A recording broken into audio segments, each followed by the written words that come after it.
दोस्तों, मैं आपको बताने जा रहा हूँ कि एक बीमारी होती है obstructive sleep apnoea syndrome, OSA क्या होता है। तो ऑब्स्ट्रक्टिव स्लीप एपनिया सिंड्रोम ये बीमारी होती है जिसमें मरीज को रात को जब सोता है तो हर घंटे कम से कम 5 बार उसका सांस बंद हो जाता है 10 सेकंड के लिए। नॉर्मली सांस रेगुलर चलता रहता है, पर इस बीमारी में हर घंटे 5 बार या इससे ज़्यादा मरीज की सांस बंद हो जाता है और थोड़ा नींद टूट जाता है, जिसकी वजह से मरीज को रात को डिस्टर्ब स्लीप होती है, ऑक्सीजन बॉडी को ब्रेन में मिल नहीं पाता है, जिससे कई सिम्टम आते हैं। जैसे कि ऐसे मरीजों को क्या होता है कि दिन में नींद आता रहता है उन लोगों को, कोई काम करने में कंसंट्रेशन कम होता है, इसके बाद उनको याददाश्त कम हो जाती है, वो थके थके रहते हैं, चिड़चिड़ापन होता है उनको, इसके बाद उनको कितने लोग ब्लड प्रेशर बढ़ जाता है, शुगर बढ़ जाता है, इवन उनका डिप्रेशन एंजाइटी तक हो जाती है। तो ये बहुत ही कॉमन समस्या है।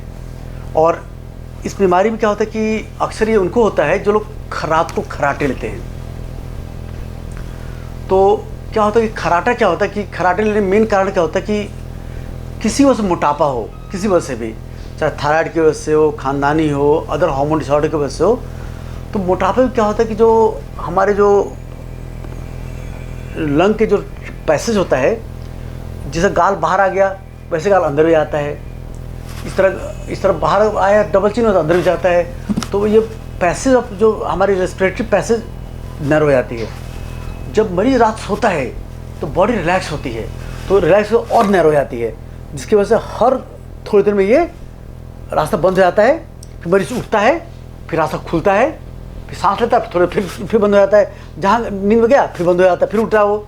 तो हर घंटे में कई बार वो उठता रहता है, जिससे प्रॉपर उसको गहरी नींद नहीं आती है।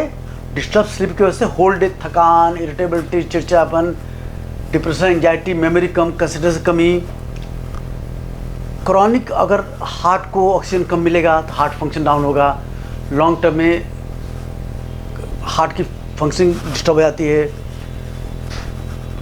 इस क्रॉनिक ऑक्सीजन कमी की वजह से ब्लड प्रेशर बढ़ जाता है, तो कई बीमारियां होती हैं।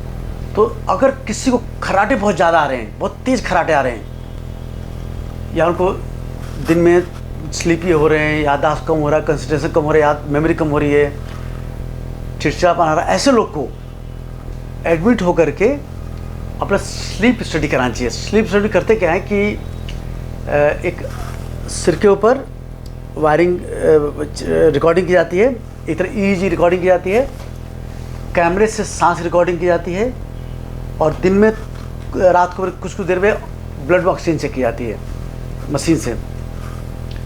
दोनों की ब्लड का ऑक्सीजन कितना घट बढ़ रहा, सांस कब रुक रहा, और ब्रेन की जो वेव्स कैसी आ रही हैं।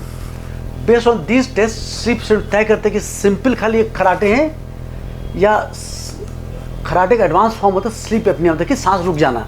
और खाली खर्राटे लगा फिर तो बुरा नहीं है, पर खर्राटे से सांस भी रुक रहा और फिर नींद टूट रही है, तो ये लॉन्ग टर्म में बहुत कंसिक्वेंस बैड होता है। तो अगर आपको खर्राटे बार बार तेज आ रहे तो ज़रूर आप स्लीप स्टडी जरूर कराएं। अभी ठीक कैसे होगा? तो देखो, ओबेसिटी कारण कुछ भी हो, सबसे इम्पोर्टेंट कारण होता है, तो वेट लॉस करना पड़ेगा आपको। वेट लॉस, कई मेरे video how to lose weight, obesity video देखिएगा, उसको अपना थायराइड हार्मोन चेक कराइए, अपना इंसुलिन चेक कराइए, कोर्टिसोल हार्मोन चेक कराइए, ये ओबेसिटी 3 हार्मोन वो चेक कराइए, एक्सरसाइज करिए, डाइट लीजिए, वेट लॉस की मेडिसिन आती है वो लीजिए। अगर वेट कम नहीं कर पाते हैं तो एक CPAP देते हैं। CPAP में क्या होता है कि मशीन से पॉजिटिव प्रेशर से इस ट्रैक को खुला रखते हैं। कभी कुछ ऑपरेशन करके भी इस जो चीज़ है बहुत नैरो करी पैसेज को उसको ऑपरेट करके भी ठीक आता है। तो एट इज स्लीप स्टडी अगर आप पहले खुद एफर्ट करके एक्सरसाइज कर वेट कम देख लीजिए और प्रॉब्लम सॉल्व हो जाए, अच्छी बात है। अदरवाइज स्लीप स्टडी जरूर करिए कि सिंपल खर्राटा है या खर्राटा विद स्लीप एपनिया, मतलब कि नींद आपके जो सांस रुक रही है, तो सांस रुक रही है तो ऐसा एडवांस फॉर्म है, ऐसे में कुछ एग्रेसिव करना पड़ेगा आपको। तो आई होप इसे नॉलेज मिला कि खराटा क्या है और स्लीप एपनिया क्या है और कैसे उसको मैनेज करना है आपको।